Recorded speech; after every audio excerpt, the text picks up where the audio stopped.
Introduction to Economics, Roots of Economic Way of Thinking, Part 8, adapted from my college notes taken a couple of years ago, presented by Doug Bainbridge. How can we use supply and demand analysis?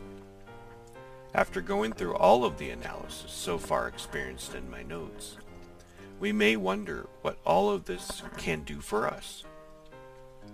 How can we make useful use of all of this theory we are being introduced to without much data used to back it up, in my view? At this stage in my studies, I was definitely a beginner at all of this, and at this point I would not call myself advanced. But through all of my life experiences to date, I believe the economic way of thinking I was taught in the early 80s is a constructive way to view the world we live in today and for the future. The next example provides an idea how the ideas I present to date can provide a foundation for useful analysis. Conclusion: legalize drugs or have more police officers on duty. The analysis in the graph on this slide asks what can happen when there is a large drug bust. I believe my professors were referring to studies involving New York City, and I encourage any reader to look into studies and analysis that go behind all arguments that involve economics, for example. Some of it can be quite tedious, but I think it's a worthwhile activity. Consider this. Demand for heroin is inelastic. And remember that when quantity demanded is not responsive to price, then demand is inelastic. Part 4 in this video series covers this. Heroin consumption is financed by crime.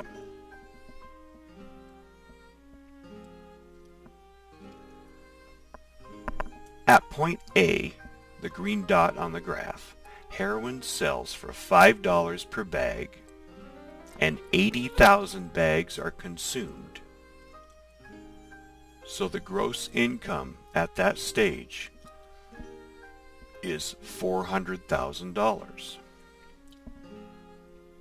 This, of course, is before the bust.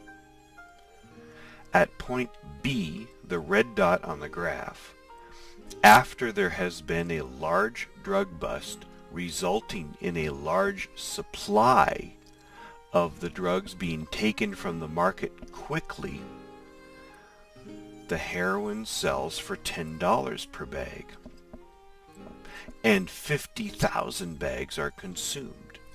So the gross income after the bust is $500,000 or higher than before the large drug bust occurred.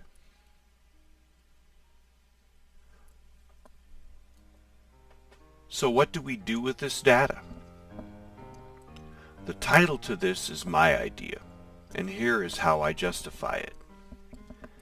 Keeping the statements to the right of this page in mind, a drug bust, as described by the analysis, can and more than likely will result in an increase in crime in terms of muggings to obtain the funds to pay for the more expensive drugs. Increasing the police presence following a bust seems like a responsible thing to do in order to address the possible increase in criminal activity. Some will argue that legalizing drugs will be the right approach, as the net effect of such a bust can be argued to be negative.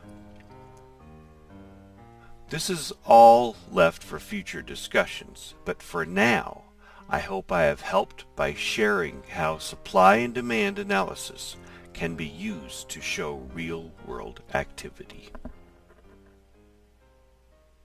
Thank you for taking the time to watch this, and have a great day.